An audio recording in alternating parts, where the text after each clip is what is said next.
Record. Alrighty.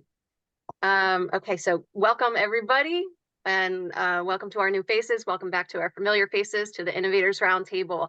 Tonight we are thrilled to be presenting Innovative Journeys, Exploring Wellness Licensing, featuring Dr. Katie Gatica and Tony Varda. A warm thank you and congratulations again to Dr. Gatica and Tony for joining us, and thank you again to all of you for being here.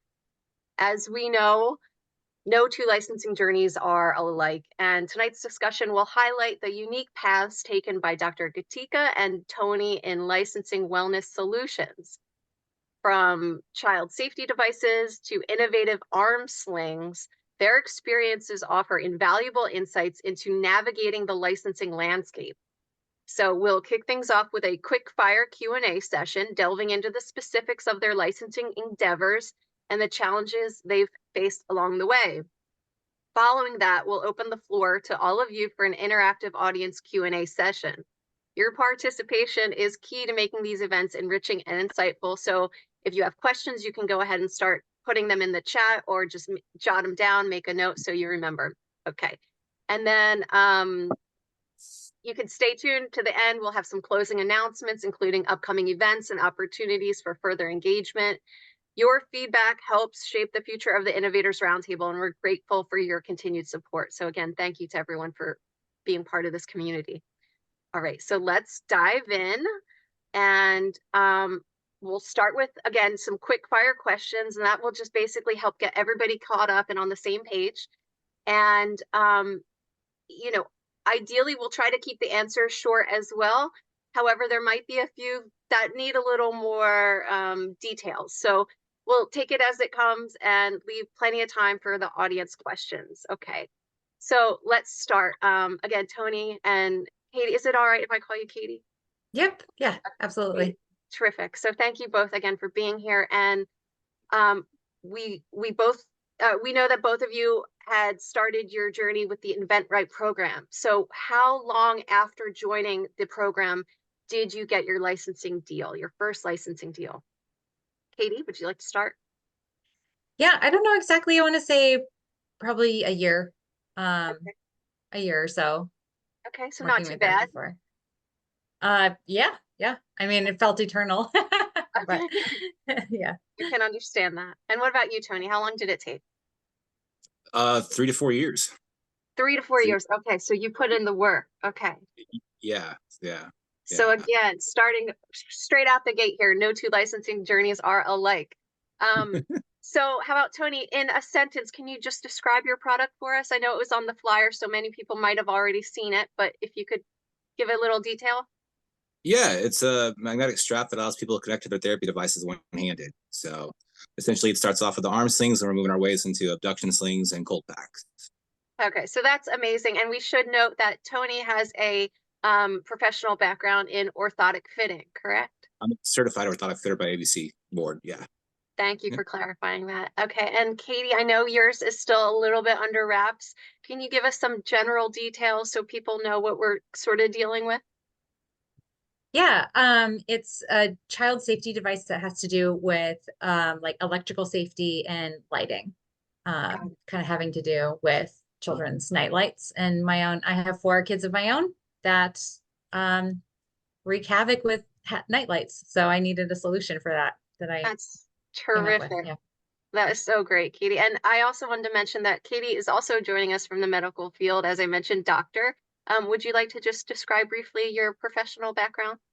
Yeah, I'm a physical therapist. So I have a doctor of physical therapy. Yeah, which is Tony, a fun connection that I worked in, with orthopedic, orthotists and specialists like you. So good night. Kudos to you. I saw you have a double major as well before you went into being a doctor. So, and you have 4 kids. I don't know how you do it. Kudos. Yeah. We can have a course on just how Katie finds the time to do anything after this session if you want. Right. Yeah. Barely. Barely have time. And Katie, do I understand correct that you're also, you specialize with children, pediatric physical therapy? Is that part of this as well? Okay. Yeah, currently that's my focus is pediatric. I've done a mixed bag of all sorts of different physical therapy specialties, but that's kind of where I've landed in my interest. Yeah. Okay, that's wonderful. Thank you both for your service. I know it's so important to have people like you that dedicate your energy and your mind space and your physical ability to helping others that really need the help. So thank you on behalf of everybody that you help. I'm sure you hear that all the time, but okay, let's go on here. So, okay, in the licensing journey, we'll go with Katie again. Um, let's see here. How many companies did you end up reaching out to? And did you do them all at once, or did you have a wait and see and then sort of edit and tweak your product before reaching out again? I, well, was I pitch a lot of products at the same time. So Okay. to ask how many companies I reached out to before licensing this particular one, I honestly don't know. But maybe We're- like at least maybe like 50, I want to say. I okay. know And other we're products, I have a list of like 150. So okay. And then your depends. other products, are they in the same category or are they spread across different categories? A lot are in kind of the children and baby realm, with a few other ideas outside of those areas. Okay. So Yeah. you did a lot of footwork. Hmm. Tony, what about you? Um, me, it's uncanny. I was just under 50, right around 47, 48.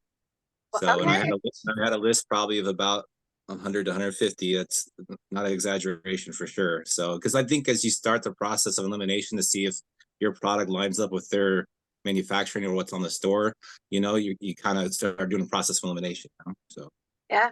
Yeah. Wow. Okay. So there we have a similarity and a great example of persistence and determination. And I'm so thrilled to hear that. I know it probably wasn't that much fun, but how important. And Tony, did your product, when you were reaching out, did your product end up changing at all, or was it just perfect from the get-go? no, it's still evolving. That's the one thing I will say about this journey in product developing. I mean, the main two things you want to do is fulfill a consumer need and make it profitable while doing it, so to speak, and you want to help people. But my main goal in my product initially is definitely evolved thanks to, ironically, Melanie Hodder, who's on here, medical based design, is continue helping me to make that flourish and engineer. It's continually developing, but it's where I started to where I am now. It's definitely along the same lines, but it's gotten better than what I could have imagined when I initially first started 5 years ago. Oh, that's really exciting. Maybe at some point, maybe even in the group, if you could show us a before and after, like your first iteration versus the Oh, final licensed version, that would be really interesting to see. Oh, and when you did reach out, Tony, what was your mode of outreach? Were you doing LinkedIn? Were you doing phone calls, emails, all of it? I was doing a little bit of all of it, but initially I was literally just using Google and just looking up manufacturers that I knew were probably along the same lines with orthopedic bracing and cold therapy. Okay. So I just happened, unbeknownst to me, to kind of be in the same realm with my job, working Yeah. along with some of the top companies like with experience with Don Joy and Breg and so on and so forth. So in different medical companies. So I kind of knew Yeah. the competitors and just kind of knew what to see how to see what was out there. So That's great. Katie, what about you? Did you stick to any one particular outreach method or try everything? No, I think the art of reaching out and pitching is using all the avenues that are available. Yeah, so a lot of email, but yeah, a lot of LinkedIn. Actually, I think the company that I'm licensing to, we connected on LinkedIn. But yeah, there were phone calls and online forums and Okay. social media and all the Oh, avenues. Yeah, I okay. totally agree. I totally agree. All above.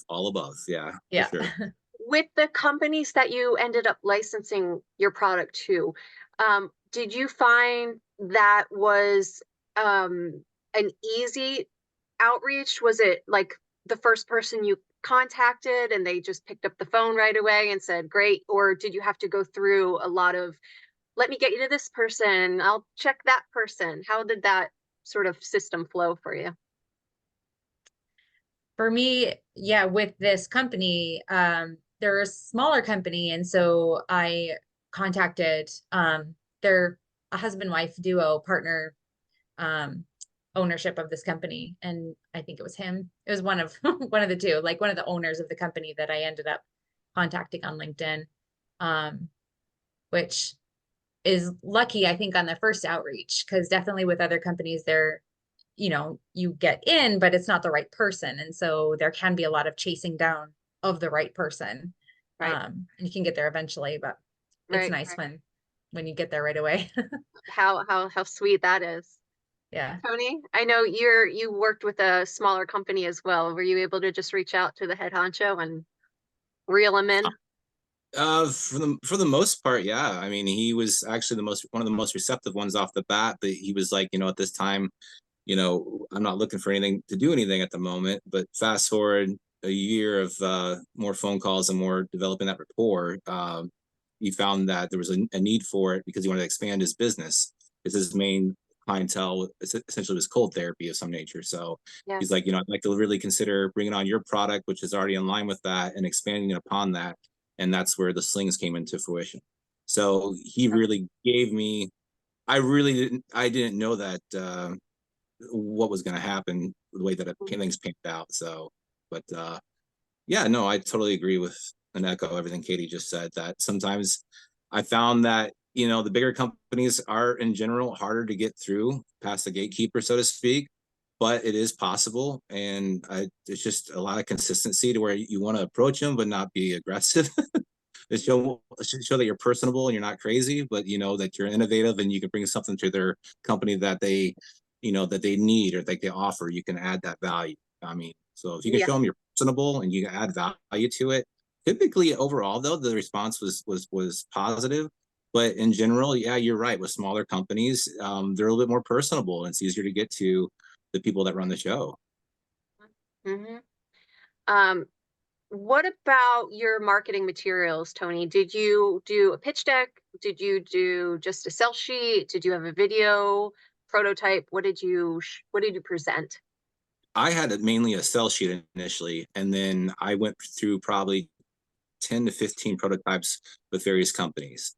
Wow. And I literally at one point, no joke, was going to a seamstress and doing what I had to do to do a prototype of some version. So, but yeah, I would say those two things. Yeah, for sure. So it was sort of like a semi-professional prototype, not like professionally manufactured, but you worked with a professional, skilled tradesperson, and they helped you put it together for you. Correct. I would say the biggest asset as a product developer that's free is networking and Love finding it. out people. Yeah, seriously, because Love it. I did not realize how many good people I had around me with resources to help point me in the right direction. And honestly, I just kept asking and I kept learning, and I'm still doing that today. So That's so cool, Tony. Katie, what about you? What did you go in with when it comes to marketing materials? Just a sell sheet for this Just particular product. Yep, okay. I didn't make a prototype. I mean, it's a pretty simple concept. So just looking at the sell sheet, they were like, oh yeah, we can totally make this. Wow. Um, Okay. yeah. So, but again, I have other product ideas and Mhm. have made prototypes of some other things, and some of it's just my own little Frankensteining together. But yeah, I've also like hired a seamstress to sew another thing for me. So yeah, With kind of depends on the product. exactly. And with the product that you licensed, are you comfortable sharing the material? Is it just a plastic piece that the company felt like, oh yeah, we've done this before, we know the material, we can put this together, no problem? Yeah, it's a Okay, plastic, like a mold, got it. Yep. kind of thing with, with some electric components, but Okay. Well, yeah. that's exciting. That's exciting because I know a lot of people maybe get caught up with the prototype and sometimes feeling overwhelmed, but that's really interesting that you didn't even have to go there. Congratulations on that. Okay.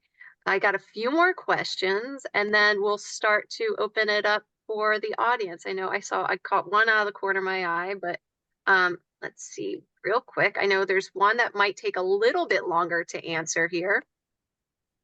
Um, I have, to be honest, I have about 30 questions, but I've highlighted just the main ones for now. Okay. And then what about negotiation? Was that a long process for either of you, or was it sort of simple, back and forth, maybe a couple of times and wrapped up? Mine was long. I mean, it's my first licensing deal, so I don't have anything to compare it to, but it took I want to say maybe like 6 months from Okay. kind of deciding that we wanted to move forward together to signing a contract. And there was a lot of back and forth, a lot of negotiations, a lot of calls, There was, getting all okay. the details worked out. But so that kind of surprised me of just like how involved that process was. Okay, yeah. And then from the time you've signed the contract until it makes its way to the shelves, approximately how long do you expect that will be? They are still working on the manufacturing process. They had anticipated it hitting the shelves pretty quickly, like within 12 months. Mhm. I want to say we signed back in October. So, yeah, I did, and I've followed up with them just on how it's going. And there's always, like Okay. delays and things that come up that kind of prolong the timeline. So, yeah, I don't know exactly when it's going to hit the shelves, but hopefully this year, hopefully in 2024. We will keep our fingers crossed. I believe 12 months is about average, so nothing too alarming with that. Tony, how about you with your contract and your not to you know, reveal the surprise, but with your first product with the contract, from signing it to shelves, about how long did that take? You know, I actually, they did everything first and then they left the contract very last and then we went to market right away. So that's why that's not, apparently from what I've heard through the grapevine through Invent Right, that's typically not how it happens sometimes. But in my case, like they were moving faster than what I anticipated, but like the contract just kept getting put on the back burner. And so I was like, let's go, let's do this. Let's work out the details in some manner. But honestly, it worked out great in my favor, unbeknownst to me. So it worked really well. But they actually did production. I remember we went through 3 different versions of final prototypes before we agreed upon releasing it to the public for Amazon and Walmart. So, and then I'd say probably 3 months prior to that, I'd say, okay, a ballpark, 3 to 6 months prior to that, we signed, and then it was on the show. That's great. How interesting too. So last question here, Katie, the licensing deal you have with your company, that was for one product, correct? Yes. Okay. Tony, the licensing deal you have with your company, that was for one product, correct? It was for 3 products. It's for 3 Uh, products. So yeah, would you it's one kindly contract. share how that all came to be? Yeah, I initially, when I approached the Cool Relief, and I was just in general looking for a company to license my idea, was based off my cold pack essentially, but with my patent, and then and talking with and finally finding a manufacturer that wanted to take my product on hand seriously. He came up with the option to say, I think this would work really well. He's like, does this work on other medical devices? And I was like, definitely, that's my intention to grow it. And he was like, well, I think we should go in a different direction and go with slings first before we take on the ice packs. And he's like, what do you feel about doing a 3 product deal? And I was like, excuse me. So the thing that was really nice is that, this manufacturing being a small business, they had never done a licensing deal before. So that's why it took a lot longer as well, because between InventRight, my patent attorney, and me, kind of teaching each other as we go to make sure that, we're both legally, in partnership together, and we have the same vision to make it grow and be what I want it to be, So he gave me the great avenue of agreeing, and literally 3 different royalty rates for 3 different products within a 5-year period. And that was my very first contract, which is unbelievable. Because That is so incredible. when I started this journey, I never thought that would ever happen. I never even knew that was an option, but Yeah. it is possible. That's all I can say. So I'm very thankful. I'm very blessed to have that opportunity. That is incredible. Congratulations on that. I know we had Dennis Nick Diener on a few months ago now, and he had licensed 2 deals within 2 months, his first 2 products, which was really incredible. And I didn't think that could be topped, but then I heard about your situation, Tony. So congratulations. You have now set the bar, and Oh, thank you. absolutely incredible. One last quick question before we open it up. Did you end up, both Katie and Tony, if you don't mind, did you end up doing a patent for all 3 of your products? Katie, on your one product, did you do just a PPA on any of them? How did that work out for you guys? I have a PPA at the moment, you know, and with the expectation of filing a non-provisional at some point. So, Okay. And but they were okay with that? Did they encourage it? Did they say they need it? They want to have the patent on it? Or was it more sort of like up to you? yeah, I mean, this particular company, it was their first licensing experience as well. So, Okay. Tony, yeah, I can relate Yeah, as far as yeah, learning all together how that goes. yeah. But they were very patent focused. And Okay. so it was kind of, that was part of the negotiations of like, well, you know, let's move forward without having a patent in hand because that can take a really long time, you know? Right. And so they were willing to move forward with that as long as a non-provisional does get filed at a certain point.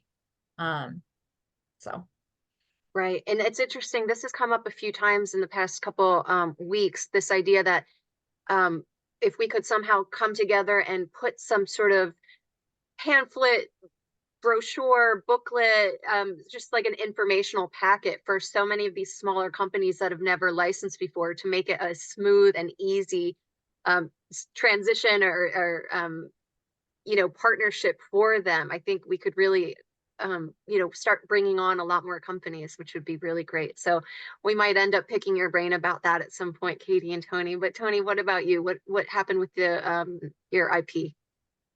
I do have a patent, and I initially actually I got that patent actually. It took about 3 or 4 years. The first 2 times it was rejected. After that, it was Okay. accepted. From what I hear, the first one typically is always rejected, and then Yeah. after you tweak it a little bit, the verbiage, it's all Yeah. about perceived ownership, as people like to say in the industry. Then it was approved. But Okay. outside of that, it's approved for the one. The other 2 are just based off my product development and my expertise in doing the orthopedic Okay. And products. did you do a provisional on the other 2? No, no, Okay. I just licensed it. Yeah, All right. so, Throwing yeah. caution to the wind. Yeah, All right. Well, I think this has been really exciting. First little background, getting us all caught up, and let's jump into some of the audience questions. So, Serena, it looks like you had your hand up first. Thank you so much, Jennifer. I just want to say hi to my father, C. Cooper Sr. over there. He has like my same name. That's funny. Anyway, so Tony, I have a question for you. You said that during the negotiation or maybe contract process, that there was something that happened in your favor that you weren't aware of, but it happened. Do you mind sharing that with us? Yeah, no.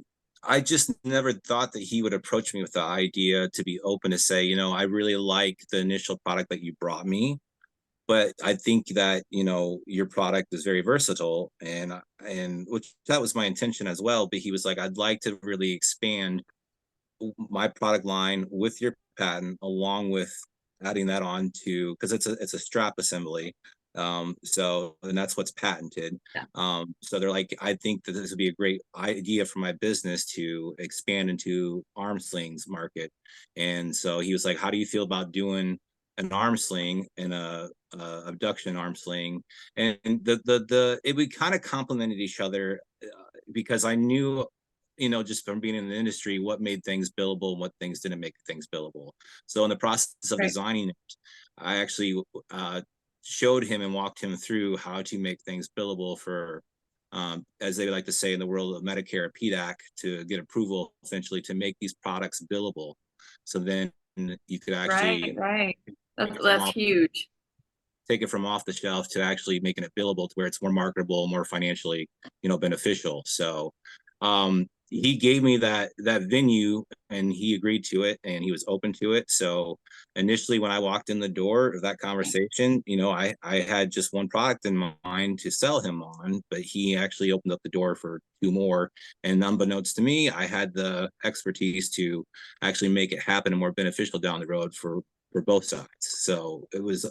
So he was like willing to like work with you, like, even expand, just like, brainstorm how this could be, Yeah, like, that's really cool. That's really cool. yeah, no, he's a great guy. I actually talked to him last night because I told him about tonight, a little more in depth. But I talked to the manufacturer last night, and so they were on board for everything. So yeah, Really I've cool. Thank really, you very much. yeah, you're welcome. That's another whole topic I think we could dive into too, this making it a billable product for Medicare. Like that hadn't even crossed my mind, but what an incredible avenue to pursue. So I'll bite my tongue on that for now, and we'll get to some of the other questions, but we might get back to that. So Wolfie, you're next. Yeah, hi there. Question for both of the presenters. So each of you have approximately 50 or more companies on your hit list, right? And I'm so curious to hear how you talk to 50 companies simultaneously. I've heard we should always talk to more than one. Maybe it's not 50. I think I heard Stephen Key or somebody say that compare the talking to companies, at least the initial one, to dating. So when you date 50 people, do they ever ask how many others are you dating? Are you dating anybody else? So how does that work? Can you enlighten us a bit there? Yeah, I'll go first, I guess. I mean, it's not all at the same time. One No, day I know, but you know, um, you might send 50 emails on the same day, but maybe like 10 of them get back to you within the next week. And it's just, I mean, yeah, it's not all at the same time. And it's like over the months and months of pitching, you're kind of, I work through that list. So, and maybe my list only started with like 20. And so I'm pitching to those 20, waiting to hear back, doing follow-ups. And then in the meantime, also adding companies to my list. So my list is growing and evolving at the same time, or I'm weeding through and eliminating, right? So, and I'm doing all the different avenues of outreach as well. And then again, like only so many get back to you, and some you abandon because you've tried all the things and nobody's getting back to you. And so a lot of those 50 companies, like that doesn't mean 50 conversations or 50 dating relationships at the same time. Like having 50 companies is like spreading your wide fishing net, and maybe you're only catching like 10, and then you're having a conversation with those 10, and then maybe only 3 are really actually interested. And so you're having developing a deeper relationship with those 3. And then, and then the one is like, okay, we want to do this. And then that's the only person you're dating at that point. But that's been like this months long kind of process of does the narrowing it down. question ever come up from those companies? Are you talking to others, or something like that? Very rarely. Very rarely. Off the top of my head, I can think of maybe once that I've been asked that, Okay. and it comes up during like negotiations where, not that they were asking if I was pitching it to other companies, but it kind of comes up in like, the idea that if they don't sell the product, that, yeah, I'm going to go take it to other companies. Because of course I want to sell my product. So it kind of comes up in that conversation, but not because they're concerned that I'm going to go cheat on them kind of thing. If that makes sense. Okay. Thank you. But it's not really, I'd say it's kind of a non-issue. Yeah. Tony, anything to add?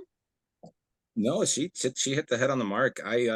My biggest pitfall for me personally is if I would always go under that trap where if I felt like someone was really interested in what I had to say in my product, then I would slack off and think, oh, you know what, I'll just wait another week till I hear back from them because I think this is going in the right direction. And I wish I would have never done that. So that's a good learning. I thought, because I thought, okay, that fell through. Now I got to continue to make more phone calls. So once I realized from my own error, my own ways, that was slowing me down, then I went full force. And the one thing from Eventbrite that taught me really well is to document. So for every conversation I had and who I talked to and what they did, I would keep track of so I could pick up over that conversation or reconnect with them. So definitely, if you feel like something's going well, I mean, don't let it, discourage you from contacting other companies because anything can fall through at any time. So I learned that lesson very well. And honestly, I got the question the other day in regards to non-disclosure agreements. And to me, it's kind of like using your own discretion to where, if you feel like you're really serious about having a conversation, then they'll sign the NDA. And if they're not, then you probably should move on if you don't trust them. But like for everyone that's on here, you better than anybody. So if you feel like you can trust them, you're developing that rapport, then divulge. If not, then bust out that NDA to see how serious they are. Okay, and when you say document, both Tony and Katie, what did that look like for you? Did you have a notebook and you chicken scratched all your details? Did you have an Excel spreadsheet? What did it look like for you guys? Spreadsheet, massive spreadsheet. I had a crazy notepad and binder and folder. So I was on the road a lot in between making calls. So while I was working, so yeah. So. Got it. Okay. So, and again, this is so important, I think, to just bring up again with, reaching out, especially with LinkedIn, getting that ball rolling, putting all your eggs in that one basket. And sometimes even waiting to hear back from a LinkedIn connection can take months. So to be able to keep moving forward, keep contacting other companies while you wait for your dream company to reply, I think is such a great lesson. So thank you for sharing that. Thanks for your question, Wolfie. Celeste has a question, and I'm going to get to everybody else too in the chat box. But Celeste, it's so nice to see you. Thanks for being here this morning for you. Katie, can you share anything about teaching your company to license? How did you do it? Thank you. Yeah, Inventwrite was really helpful in supporting me in that role. With my coach, there was a lot of me having the conversation with the company and then coming back to my Inventwrite coach and, giving her the synopsis and what was going on. And then she would coach me on okay, here's what you can say, or here's some questions that you can ask to your company to get a better understanding of their experience and their perspective on, or their expectations. Right. And then, tactfully, professionally, sharing, maybe industry norms in the licensing realm, or presenting things. Again, this kind of goes in with just general negotiation tactics, I think, but presenting things in ways that are very logical, where they, again, the IP, for example, we want IP now. And then it would be me coming back with the conversation of well, here's the pros and cons of if you're waiting for IP now, these are the cons that we're going to, disadvantages that we're going to be facing. Whereas if we do it this way, here's the benefit to you, the benefit to you, the benefit to you. And so, yeah, a lot of kind of finessing the conversations, but yeah, there was a lot of sharing of just sharing with my company that I talk to other inventors and am in this world and have heard of other inventors' experiences and kind of what's the norm out there, and just sharing them this is kind of the norm and this is not. And and they could take that information and do with it what they wanted. But yeah, Inventwrite was invaluable in helping me navigate that experience. That's great. And I love that, it's sort of this pairing of logic. These are the facts, these are the details, but also, like you mentioned, framing it as a way that it will benefit them, that must have gone a long way. Tony, did you have anything more to add about that? How were you able to educate your licensee? Um, honestly, all the gameplay and coaching, honestly, the heart of it came from InventRight. And and like I mentioned prior, I mean, I probably read his book 3 times and took a lot of notes. And like Katie mentioned, I mean, honestly, they really set up the plateau for you to network with other people and rub elbows to ask questions, because everyone wants to, be successful and grow and learn from each other. So the community like that we're on right now, I mean, it's really networking, like I mentioned prior, like it really helps to just ask or help or vice versa. So I totally echo everything Katie said. Is there anybody in particular at the InventRight team that you want to give a shout out to? Well, my coach is Courtney Lashkowitz. She's Okay. amazing. Yeah. Yes. Yeah. Tony, who yours, did Tony? you work with? Before they did individual coaching, they did the group coaching. So I did that, Okay. but so I did group coaching, but they honestly, I've probably had more conversations with Andrew Krause than any of them. So Excellent. and just recently have been fortunate enough to touch base with Stephen Key personally about some ideas. So they've been great. They've been great. I can't thank them enough. Excellent. Yeah, they're an incredible community and resource. So that's really encouraging to hear. Jude, hi Jude. Jude has asked, did you both have multiple offers from different companies? Tony? No, I had 10 I think when we got to go to contract with 2 other companies, then they decided either that they were going to launch another product or something was coming along the lines that they were going to push mine towards the back. So I had lots of close though.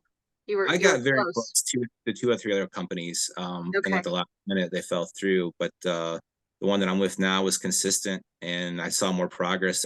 He was more involved in the way that he was talking to me and Yeah. showing me things on his own volition, taking the time out. I was like, okay, he's really serious. So Oh, that's a great tip to keep an eye out for that kind of involvement from the other side. So yeah. when you had these other close calls, was that another point where you sort of dropped the ball and said, okay, this is going to happen?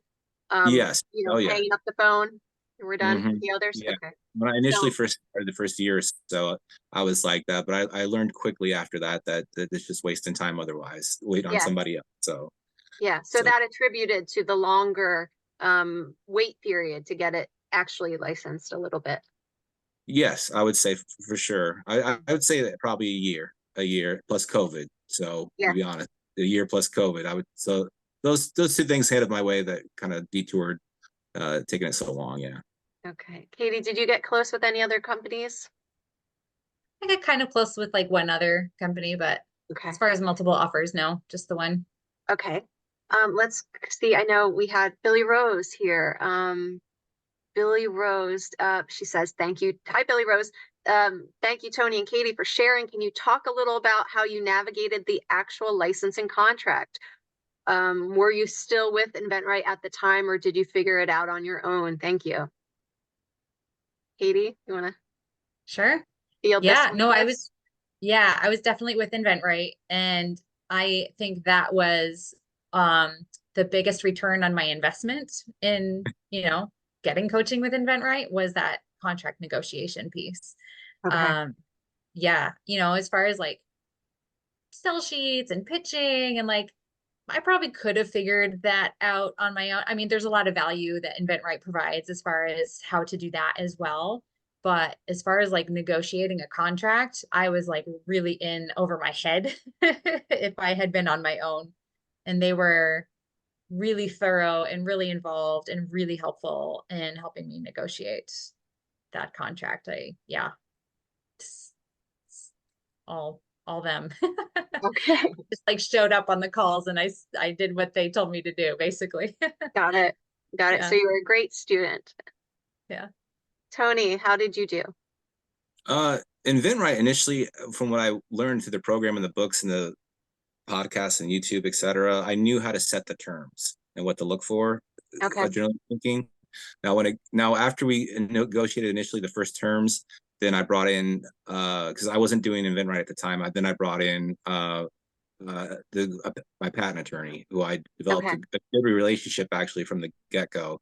I'll tell you this: I'm at the one attorney I think that one of the very few in the world, thank God, that doesn't want to strike up an argument for billable hours, and he really took me under his wing and walked me through kind of the verbiage of what to add and take away, and so he really helped guide me.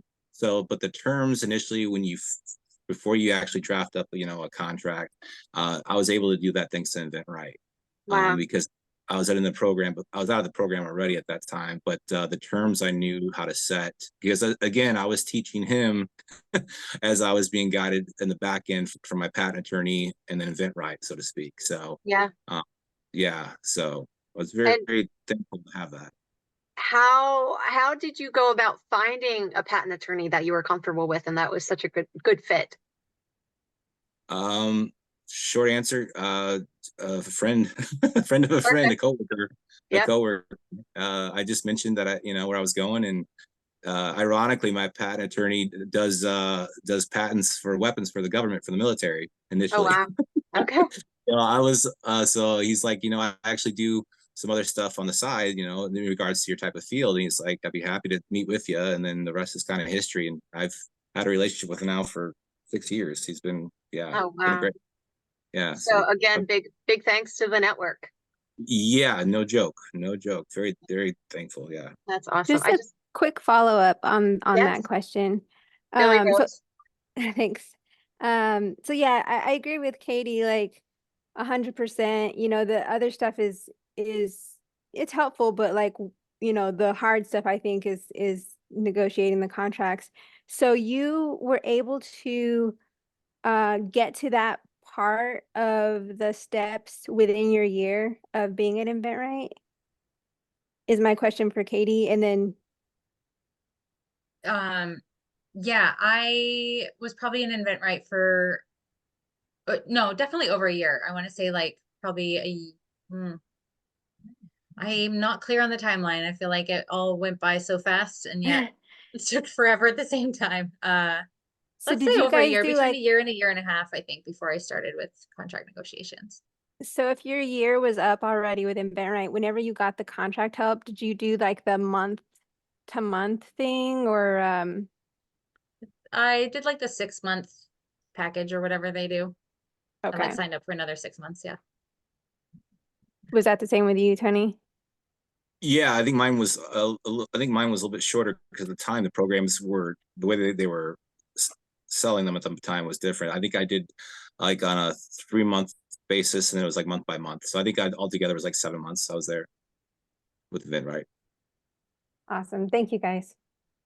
Thanks, Billy Rose. I know Jack has his hand up, and I just want to take 1 second to welcome Dee, and Elise is here, and C. Cooper. I think this is your first time joining us tonight, C. Cooper. So welcome to the community. It's so great to have you. Elise, great to have you. Okay, so and Dee, as always, so nice to see you again. So Jack, what would you like to ask of our?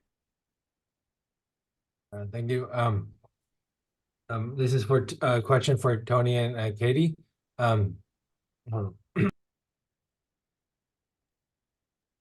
Yeah. So I was just wondering, like, how did the conversation for the negotiation start?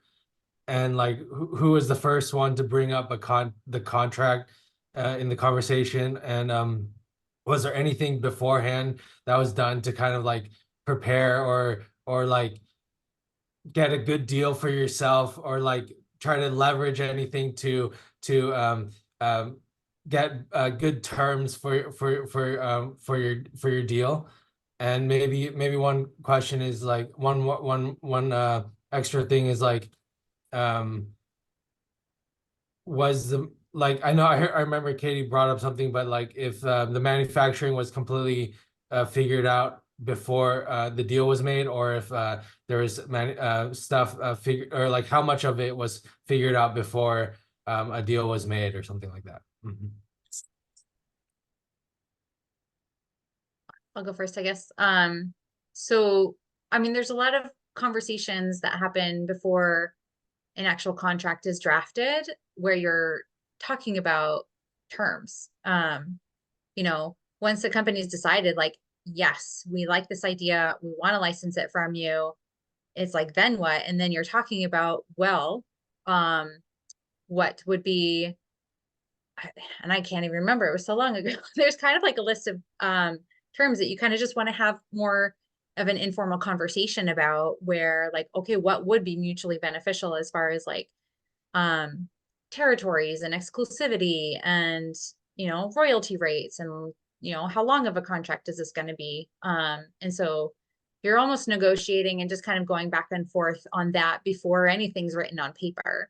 And then when you have settled on terms that you're both happy with, you know, just the basic, like the basic bones of an agreement, and then you know, a contract would be drafted. And in my case, since my company had never done this before, they asked me if I had a draft, you know, kind of like a template to work from. And so I did, you know, again, thanks to InventRight, just some like examples, you know, with kind of fill in the blank spaces and stuff. So I took that, you know, and I read it over to make sure that what I was giving my company was relevant. You know, there may have been some things in there that I just deleted because it wasn't relevant, or certain language that I kind of looked at and made sure like that I would be okay with it first before giving it to my company, you know, because if there's like a clause in there that I would end up arguing, I wouldn't want to give that to them right away. So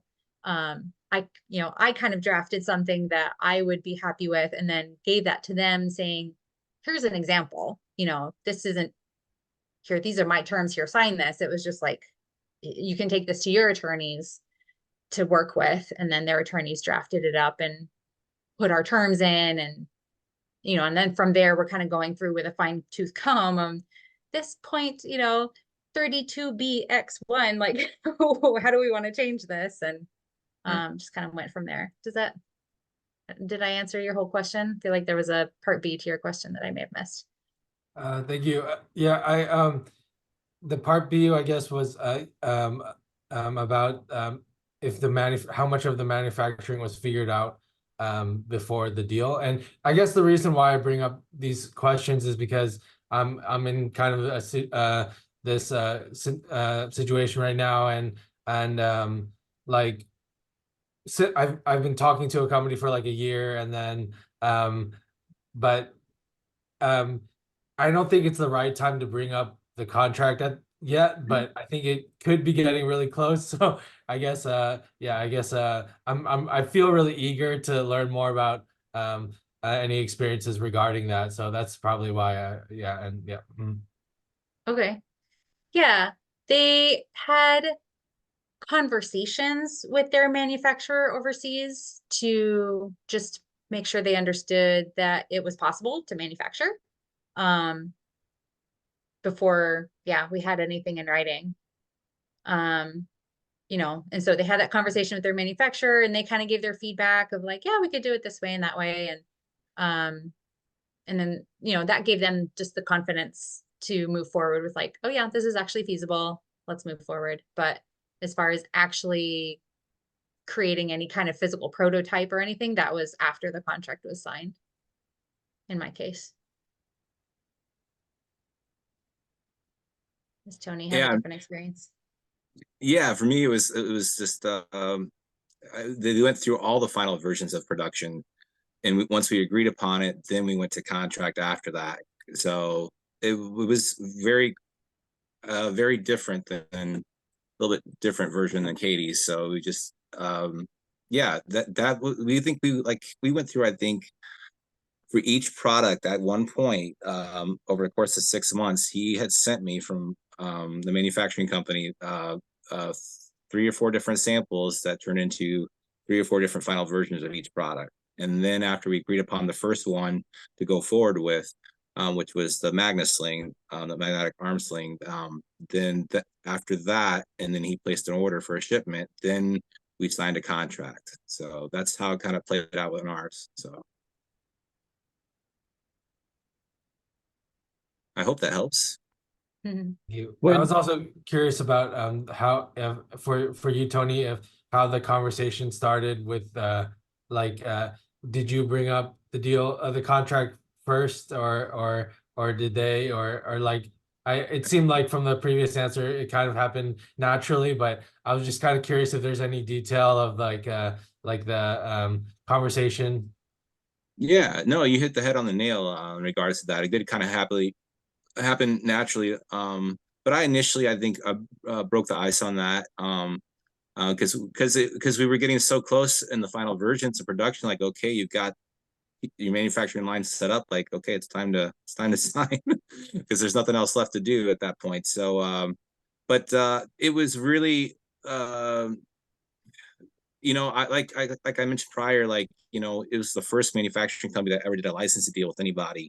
So when they initially gave me the contract, they were open to talking in any type of terms. And some of the terms that they had brought forth in that first draft actually really gave themselves shortcomings. Like the royalty rate that they offered and different percentages were pretty outlandish. And I thought I'm like, that's not gonna, like, no, that's not good for anybody. But they they didn't know how a proper licensing agreement went, so that's when I brought in my attorney, and we kind of just redrafted it to where it benefited both sides, because I wanted to make sure that when it came to liability or production or agreements or improvisations or improvements over the product, that it stayed in my name, and that we had both our tails covered legally. So but yeah, I mean, it came right towards the end of production when we did the contract. And like you said, man, it happened naturally. So I was really fortunate because they didn't have any pre-notions of how things should be.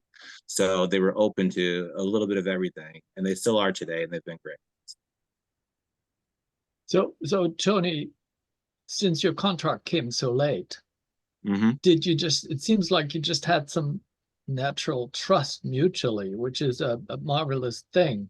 But on the other hand, did you already have intellectual property like your patent or anything like that to back that trust up? Like trust and verify? Yeah, I get that for sure. Actually, I had my patent already prior to Okay. that.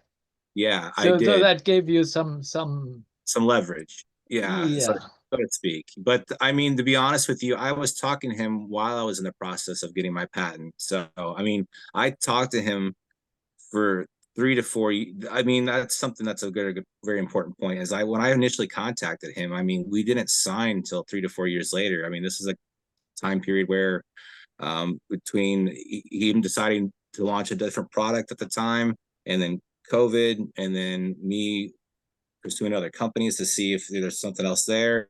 All those factors take to play. But in that process, it did get to a point, though, we developed a really good relationship to where, I mean, I'd probably say over half the conversations we have at some point, we ask each other how our families are doing, because we've developed that much trust and rapport with one another. So, I mean, I know that's not business-like in the world of manufacturing, but given the fact that it's a small manufacturing, it felt more tangible, and I was able to do that. That's so cool. I didn't realize it was 4 years, in the interim. Yeah, Very, very good, almost ideal. Yeah. And I mean, honestly, fun fact, there was one huge manufacturing company that essentially told me no and said, you know what, I may regret this 5 years from now.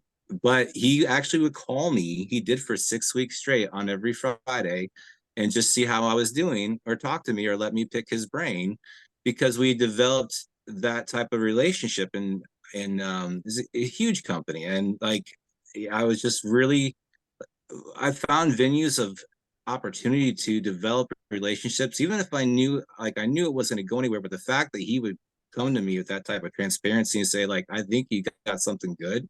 I may regret it later, but keep me in mind later on. But he continued to have that relationship with me. So I've had a lot of unique opportunities to develop some great relationships across the board, and I'm very thankful for that. So Thank you Good. so much, Jack, for opening that conversation up. That's great, and Wolfie for following up. We are running very late on time here. I have one last question. I don't know if you guys have an extra couple minutes you can hang out. If not, please say goodbye and we'll click off. But if you could just field this one last question about safety. So you guys you both did these products that really factor in protecting children for you, Katie, and Tony, you have an injured person. So I'm wondering, what did the companies look for in terms of being able to have that confidence in the product? One of my first product that I was working on is a health related product, health and wellness, and it seems like there's a lot of hurdles being able to be sure that there's no injuries, there's no risks involved and all of that. So can you talk a little bit about what that looked like for both of your products? Katie, do you want to start? Sure. I mean, they first of all just needed to know that it worked. Okay. Again, it was a really simple concept, but they were like, well, we need to make a prototype and make sure it actually works. And they had one made and they took it home and tried it with their own kids, and Okay. it worked. So they're like, okay, moving forward. But also there are companies already in that space. They already create and sell other children's lighting products. And so they're familiar with the process of getting the safety certifications and all of that stuff. Oh, okay. Yeah, I think early in the conversation, they had asked me if I had gotten, any of that testing done, and explained like, no, it's just a concept. I don't have, Yep. and then it moved on from there. So, I kind of deferred to their expertise as far as how that process goes. But they were Okay. confident in just, seeing that the product did what it claimed it was going to do. Yeah. And moving on and making sure they just get the safety ratings and everything And from there. a quick follow-up to that question, you mentioned they're already sort of in that space. Was your product a sort of new category or an iteration of something that they're already working with, something they already provide, like a new option? Yeah, not something that they already provide necessarily in their particular company. And it's kind of a crossover of two categories. Okay. Okay. So We look yeah. forward to the big reveal. Yeah. Yeah. Okay. And then Tony, what about you with the safety? How were they comfortable knowing that that magnet was going to hold the weight that it needs to hold, et cetera? In the world of arm slings, there's a term called pull strength, and you want to make sure that the pull strength can hold up to standard arm slings, just like in general. So, but like we went through, there was a study group of 12 people that Okay. he went through in particularly, and and then the other concern was it's magnetic, so people with CPAPs or or those types of issues. So Yeah. in the fine print, I mean, it does make people aware that we recommend. There's not been enough studies to show, but just people that have those to not use those. So unfortunately, that's the one thing we could not get around. But in Okay. regard to but it's there in the fine print, but just to make people aware, So, but the pull strength to make sure it could hold, it was a big concern. So it just Yeah. break free in a manner. So I find though that people are a little bit more aggressive and like to clean around the house and move a lot more maybe than they should. A sling or a cast. So, but it's the reviews have been great and things have been going well, and we've been continually actually moving forward, making improvisations to make it almost like a definition of gold standard of an orthopedic magnet. So when people Wow. there's a lot of vision and a journey that I'm going in that direction to where. How exciting.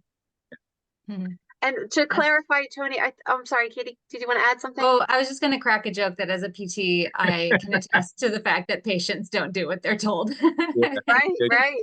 Overdo it. Okay. Yeah, I can imagine how frustrating that must be.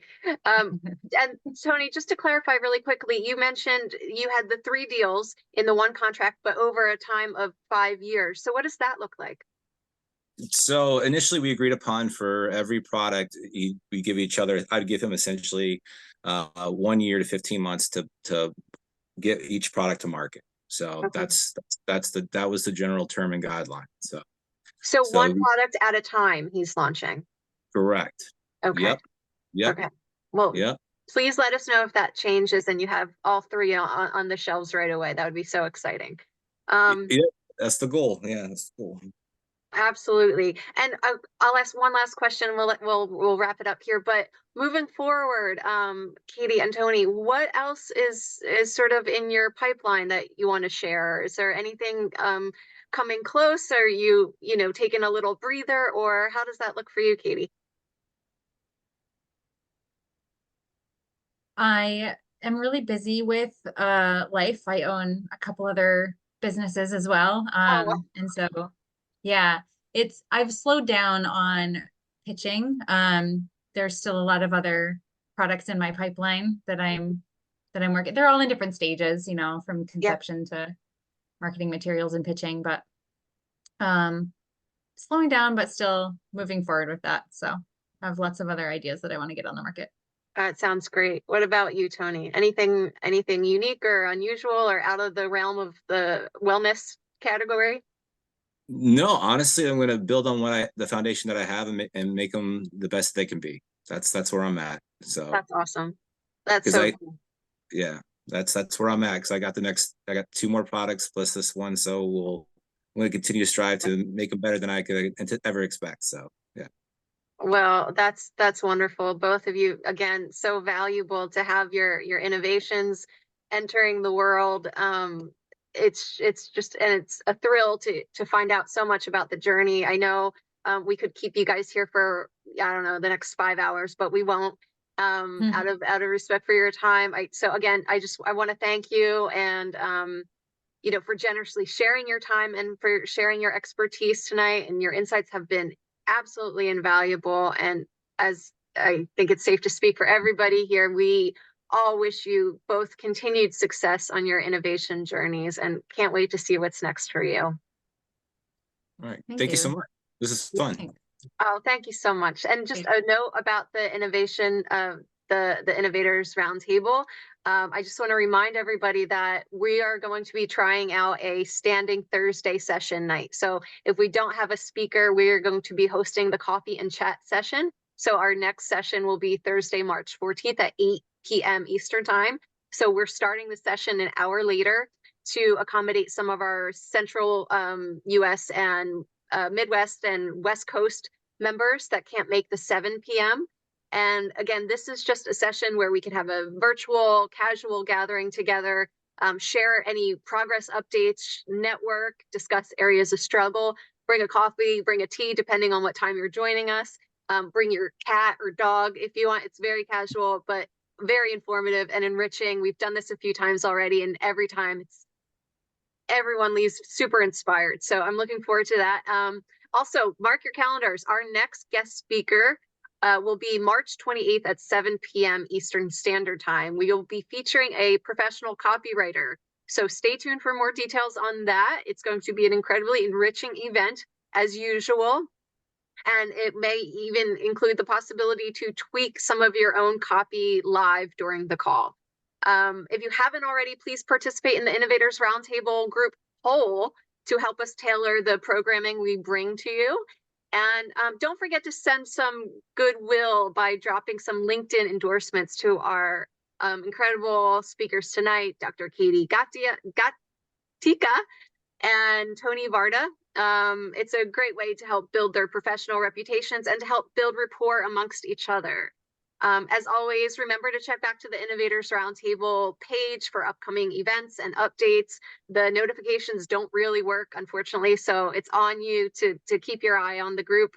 And if you know anyone that would benefit, please welcome them to the group. So with that, I'm going to say goodnight. And again, thank you to everybody for being here. It was so nice to see so many of you. Welcome again to the newer faces. I hope you enjoyed your time with us. I'm sure you really appreciated Tony and Katie being here, and I look forward to our next session. So with that, it's a wrap, everybody, and have a wonderful night. Thank you all. Thank you, Garth, for being my moderator tonight, and have a really great night. Be well, everybody. Thanks. Take care. Thanks, everybody. Bye. Bye-bye. Bye. Bye-bye. Oh, there's Elise. You made it. Elise, so glad to see you. And Cooper. See, Cooper, is that for Christopher? It looks like there's two of us, C. Cooper and Christopher C- Cooper. Serena Cooper. Yeah, Serena Cooper and C. Cooper. Are you Christopher? I am Christopher. Well, welcome tonight. Welcome to joining us. And Elise, I'm so glad you were able to attend. I hope you just heard we are doing that later session. So ideally that'll work better for your work schedule and you'll be able to join us next Thursday. It's a great group and we're all eager to help and support each other. Thank you, Jennifer. This has been awesome. Oh, good. I hope you enjoyed it. And please, when you get a chance, go back and you can watch the sessions that you weren't able to attend. I'll post great. I'll post the YouTube link in the group tomorrow. Hopefully I'll get this video updated and you'll be able to see the other sessions. Same with you as Thank well. you so much. Of course. Christopher, how did you find out about us? I was cruising and I tapped into your email stream, your thread on the email. Yeah, I'm a seasoned product developer, and I go the other route. I went through the InventRight program, and I went through the steps in a very traditional industry with licensing. And I was unable to get a license, but I went ahead and manufactured my own series of products. It started out as one product, and now we're up to 21. Oh, get out. Yeah, we're getting ready to add another one on Monday. Yeah, we're Oh my launching another. goodness. Well, congratulations. That's incredible. So you ventured basically. Yes, and I learned quite a bit from